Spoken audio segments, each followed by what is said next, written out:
Even if you get paid to do it, it's not your job to take care of your family, your friends, your sweetheart. It's not. It's not your responsibility to make other people happy. I mean, really, how dare you even think that you can? You can't. It's a defeating belief that doesn't serve you at all. Your life mission is not to just be a mom to little Johnny or Susie. That is not all you are. You're a person first.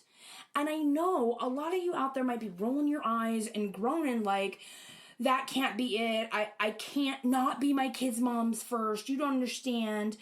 And I get that, even though I don't personally have kids. And you might say, well, then you just don't know. You're not a mom. And that would just be more excuse thoughts coming up. You're just creating excuses.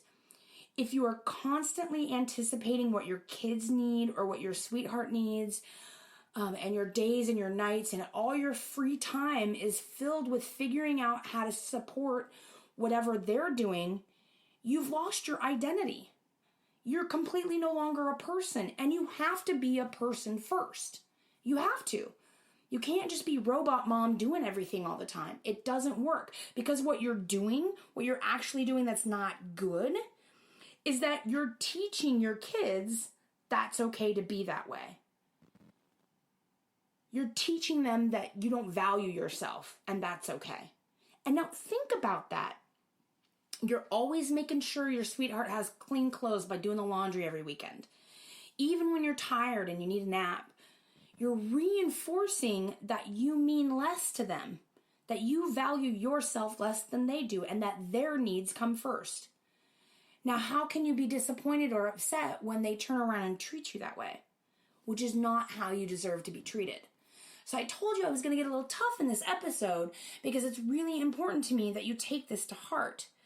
That no matter what, you've got to spot when you're anticipating other people's needs before your own. Number 3, in my 5 ways you can break the habit of helping others first, is reframe, quote, helping others. So number 3 is reframe helping others. And before I get to what that means, I just want to make sure that everyone knows what we're talking about when we say reframing.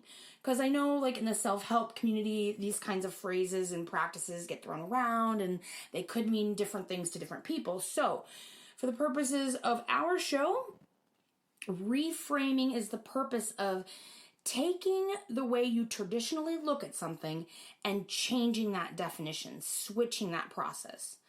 So there's not a ton of action per se that can be done. So don't think because it sounds simple that it is. I recognize that. Now, I really want to get into this concept with you. So again, prepare yourself to hear some tough things. Are you really helping others? Or are you actually enabling them? Are you teaching other people how to love you? Or are you telling them that you're a doormat who will do whatever they ask, whenever they ask? When they say jump, you say how high. Your honey says, my career's moving me across the country, and you say, let's pack our bags for an exciting new adventure, regardless of what you want. Are you really helping? I mean, does that help to be a part of a mature relationship? How often do you do things for others because you know it's what they need without being asked? This is a people-pleasing behavior. It's this helping others habit behavior that just becomes a good way to avoid with dealing with whatever you've got going on. I mean, maybe you're just afraid to face some shit, so you keep yourself totally busy working for everyone else, like no one's gonna see what you're dealing with if you're too busy to deal with it. And I want you to really sit with that concept. Maybe go back and listen to this again. Are you saying to yourself that I help other people and that makes me a good person? And is that just an excuse for looking at some of the shit you need to deal with and taking time for your own personal development and growth and investing a little bit of energy into yourself first, no matter what your circumstances are? All right, which brings me to tip number 4. You've got to get okay with being uncomfortable. You know, it turns out that people who are really good at manipulating know what to say to get you to do things for them. And if you start changing this habit, this behavior of helping others first, prepare for it to get quite a bit uncomfortable real quick like.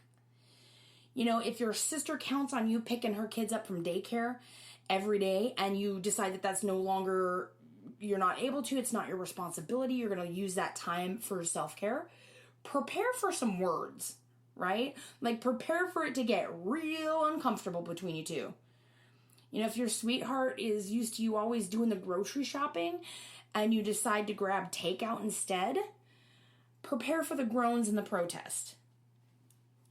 Because when you begin to change, the people who benefit from you always helping them first are going to notice.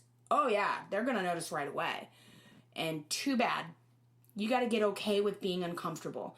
When the kids are totally capable of fixing their own sandwich and they start whining and saying, when's dinner? And you're trying to do some self-care or get some time for yourself and you say, fix yourself a sandwich. Mom's doing her workout or taking a nap or crafting or, you know, insert whatever self-care method here. That's when they're going to start throwing a fit. Get comfy. Get comfy because when the change happens and they don't like it, you're going to have to be resilient and hold fast to this truth.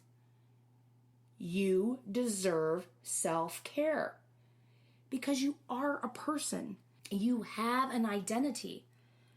You are not just a wife or a mom or a housekeeper. You are a person. And you cannot give your family the best of you if you have a breakdown because you never get time for self-care. So important, friends. And I'm coming from a place of love and understanding. I know it's hard, but you're worth it, I promise. All right, number 5 in my tips on how to break the habit of putting others first is ask for help. Okay, friends, it's time. It's really time for you to ask your sweetheart, your mom, the next door neighbor, whoever is around you for help. Taking care of whatever needs, you know, that you think can come before yours. If you truly cannot break this cycle and you're stuck in this habit, this washing machine of taking care of others first, it's time to just ask for help. Take a night off or a girls' weekend or a spa day. It's time to dial a friend and ask them to help you out. You know, take the dog to doggy daycare. Have your sweetheart fend for themselves when it comes to dinner. You know, start making changes and standing firm and putting yourself first.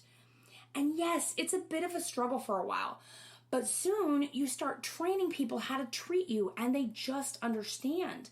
Okay, you know, mom goes bowling every Tuesday and that's the night we fend for ourselves. Or your sweetie all of a sudden learns how to do a load of laundry by themselves when you're not always there to do it for them.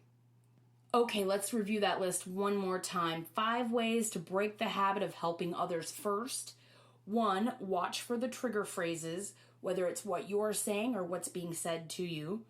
Number 2, spot when you're anticipating others' needs. Number 3, reframe helping others. Number 4, get okay with being uncomfortable. Number 5, ask for help. Now that we've got these ways on how we can stop, you know, reacting and putting others first and doing all the things that benefit others and prevent us from getting the self-care we deserve, I want to talk a little bit about building our self-worth without taking care of other people. How do we value ourselves when we're so used to doing what we can, see what we can do first and being a people pleaser? All right, it's going to take some time to make this switch, so be easy with yourself. And if you're not getting it, it's okay. Just keep at it. You can find your self-worth outside of taking care of others by relating to yourself. And this goes back to our episode about getting to know yourself. You know, if you've always been the person that identifies as a helper, or I'm so-and-so's mom or so-and-so's sweetheart, and that's been who you are, a natural caregiver, and you know what, you might take like massive pride in that. And that's okay. maybe to you, caretaking, you do it in a very special way, like through hospice or mentoring homeless, or as a counselor, or even as a hairstylist. If that's where you derive your self-worth, it might seem really hard at first to detach from that. So instead of just setting down that identity, let's focus on aspects that you're not entrenched at, that are not entrenched in taking care of others. So what are some things about you that make you you, that make you uniquely you, that make you stand out, that when you meet other people, they say, oh my gosh, she's got the best laugh, or her taco recipes are amazeballs. Whatever makes you a unique individual, you're really going to want to start to relate to that. And you're going to have to cultivate appreciating yourself. So celebrate your successes. When something goes right, make a big deal out of it. When you're able to tell someone no and set a boundary and do self-care and it feels good, run off of that momentum.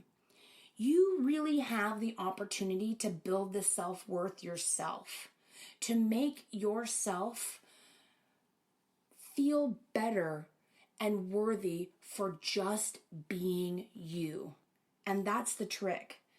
You're going to have to find a way that works for you. And if it's listening to positive encouragement over and over and over again, if it's listening to permission that you can create an identity that's your own that doesn't have anything to do with helping other people, this is the show. This is where you're going to get that. Create habits. Feed yourself the goodness that you know will recharge you. Take time for self-care. That is how you're going to start really developing this true, solid sense of who you are and self-worth in just being yourself. And then you start to do for yourself and take care of yourself and nurture yourself. And you stop offering your help up to everybody who needs it. Because, friends, the reality is that we could all use each other's help. But we only have so many hours in the day. We only have so much energy. We have to decide, like a currency, how we're going to use that. Is your energy going towards somebody else that you're also benefiting from it, or are you just getting sucked dry again and again and again? Are you lending that $10 worth of energy to somebody who's not giving it back, or who doesn't respect you when you say, I can't, I have to self-care? And are you paying back yourself that same amount of energy, that currency? Because my guess is that if you're listening to this show about self-care is sexy, you probably struggle with making that a priority. So one last time, I just want my friends to know, if you're a mom, if you're a caregiver, if you have elderly parents that you're taking care of, if you identify as a caretaker, an empath, a nurturer, a natural giver, any of those identities, make sure there is balance in that and there is room for self-care. All right, friends, that's it for this week. Thank you for joining me. If you have a story you'd like to share and you want to be on the show, send me an email. It's Chris, K-R-I-S, at selfcareissexy.com. Okay, we've got some really great content coming your way, so stay tuned. And remember that self-care is sexy. We're giving you permission to put yourself first.